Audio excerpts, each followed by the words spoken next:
Hi everyone, it's time for another bike repair video, and today I'm going to show you how to replace a broken spoke from a standard bike wheel. I say standard because obviously there are a whole bunch of different types out there, but this is for a standard kids mountain bike, and I've gone for the rear wheel just so I can show you as well how to contend with the freewheel or the cassette.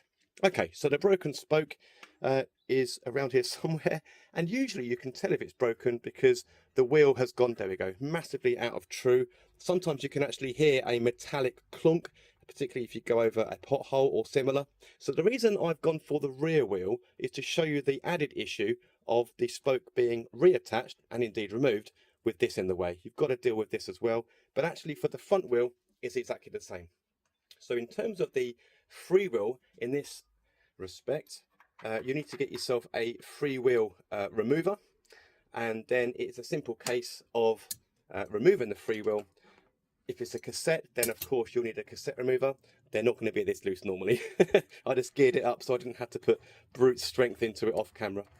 But once you've removed this or the cassette, which I will do another video for, you can then see where the issue is, and there's the broken part of the spoke just there. Hopefully you can see that on camera. So we're going to remove this part, and it's going to fall hopefully not out of the way. There we go.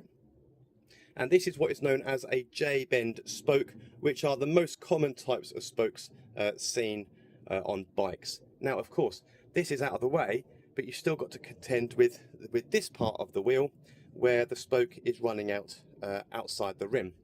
Now, actually, we could, in theory, remove this potentially from the nipple at this end.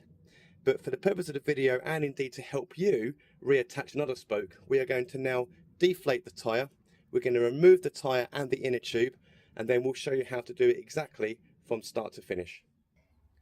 So we've removed the tyre and the inner tube and the rim tape inside. The rim tape exists to make sure that no sharp parts from the spoke nipples or the recesses that they go in, or indeed any other parts of the rim, won't puncture the inner tube. So the rim tape is incredibly important. So anyway, that's now removed. We can now see the spoke nipples, which are in a real sorry state, but that's an issue for another day. This is purely to show you how to do this repair.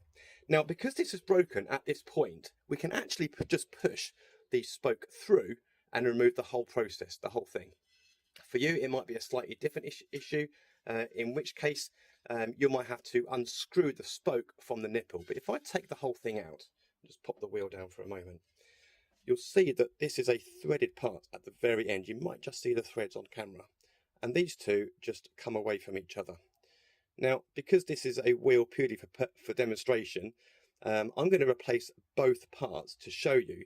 But going by the shape of the wheel and the state of the wheel, I would say more spokes will follow in terms of breakage, because there's definitely corrosion and oxidation there. Nevertheless, that's not the point of the video. So for me, I would replace the spoke nipple. The most common size for a spoke nipple on a standard bike is called 14 gauge. It's 2 millimeters wide in terms of its thread. So that's a good gamble, a good bet that that's going to be what you need. In terms of the length of the spoke, you might be well off removing another spoke that's intact to measure up. But if you have a spoke ruler, there's a really handy point here where you can put the bend part of the spoke, assuming it's intact, in the gap here, the recess, and then by marrying the two up, obviously this would be a single piece normally, you can then see the whole length of the spoke, and measuring up, it looks to be bang on 265 mil. I say bang on, it's 264 there, but of course we've lost a bit of spoke in the breakage. So 264, 265, that's the length of spoke you're going to need. It's not necessary to go completely exact when replacing, so if you happen to have one knocking around that's 266 or 267, you'll just get away with it. This one had quite a bit of thread left this side of the spoke, so actually we could go a gauge, a couple of mil shorter as well. Anyway, I'm starting to waffle, and I hate doing that in the videos. Regardless of whether you have one of these or a tape measure or just a standard ruler, you need to measure up your spoke from the bend of the J, from the bend itself to the end of the spoke, and that is the length you're going to need. Again, almost certainly it's going to be a 2 mil diameter, 14 gauge. Now, in terms of ordering a new spoke online, they're relatively simple to get hold of. You just got to put in the right dimensions. In this case, the 2mm gauge, 14 gauge, and also the 265mm length. As I say, there's a bit of give and take here and there. One thing you could do over time is to get yourself a small collection of spokes from wheels that are no longer wanted or discarded. Sometimes the spokes may not be in the best of condition, but I always keep one or two spare on me at all times when I'm cycling. Now, because we have intact spokes as replacements, these two look to be fairly similar in length to what came off. So I put the two together. One is slightly shorter than the other, so I can show you now how the ruler works. That one is 265, so that may well be the one we need. This one was ever so slightly shorter, and I said shortly ago that actually you can make do with a slightly shorter one if there's already some thread being exposed from the spoke. So that's 263. That'll probably fit actually, but you know, I'm just going to stick with the 265. Now, in terms of getting another spoke, I had a collection of nipples as well, so there we go. I'm in business. Again, for you, you probably will have to jump online unless you've got that collection. If not, give me a call. Genuinely, send me a message and I'll bung you a spoke in the post. I've got so many of them. No warranty is associated with these things because some of them are older than me. Okay, so we've got 265mm, that's the right one there. Right, let's put it back in. The way you need to do it is look at the difference in the current spokes and how they're placed. If you can see the head of some of them, and for the other ones they go in the opposite direction. This one's looking proper bent, so we might have to replace that as well. Anyway, because the ones either side are showing the head of the spoke, it means we need to come in the opposite direction. So we're going to just thread this through quickly. Hopefully that hasn't blocked the camera view. Okay, so into there. Now it comes to lacing it in place. The missing hole is up here, just off camera where my finger is. So I'm going to put that to 12 o'clock. I know it's off camera, but what we need to do is look at how the existing spokes are laced. I'm going to bring the camera up a little bit, which might be helpful. So at the moment, if you just take this bent spoke as an example, it's going over the first one very briefly, over the next one, and then under the third spoke. Hopefully you can see that. So it's going over its neighbour just, and then over this one, under the next.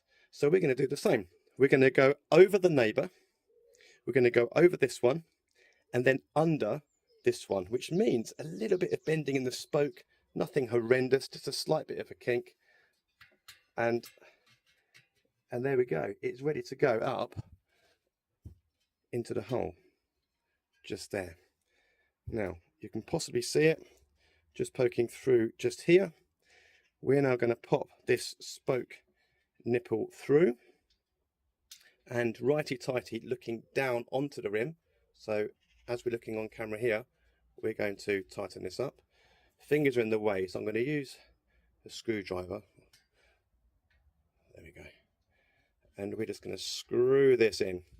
Now what happens is, because the spoke nipple is hollow all the way through, of course with the spoke, the head of the spoke will rear its head eventually, which might prevent the end of the screwdriver screwing in.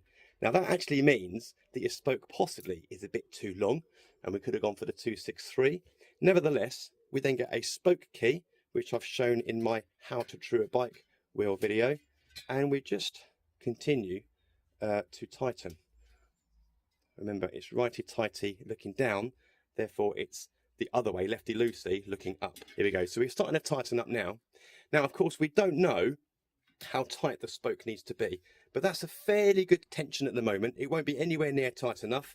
There is obviously going to be a buckle in this wheel, because buckles will happen if they rely on this even lacing of spokes to keep the bike wheel to be true. But now we have reattached the spoke and the nipple. I would put the rim tape, the inner tube and the tyre back on now, personally, and I'll get this back on the wheel or a truing stand, and I would start truing the wheel with everything in place. However, if you're not entirely confident and want to leave the spoke nipple exposed for now, particularly if you don't have a spoke key and only have a screwdriver to hand, then of course you can do it without tyre and tube. But for me, we are done. As I say, that needs to be made tighter once it's on the stand or indeed on the bike. And as a result, I'm now ready to put the freewheel back on, or the cassette, and we are ready to attach this back to the bike. As you've seen, or as you will see if you go onto it, my how to true or unbuckle a bike wheel. You don't even need to use a truing stand. You can just use the bike itself, particularly if there are rim brakes, because the rim brakes work exactly the same way as a truing stand. But that's up to you. Anyway, that's how to do it. That is how to remove a broken spoke and reinstall it with a new nipple, and to carry on cycling as far as you like. And we are job done. As ever, thank you so much for tuning in. I really hope this is helpful for you guys. Don't be scared of doing bike maintenance. All you need is a few quid's worth of tools and a bit of guts. But thanks for tuning in. Please remember to subscribe and like, and I'll see you next time. Bye for now.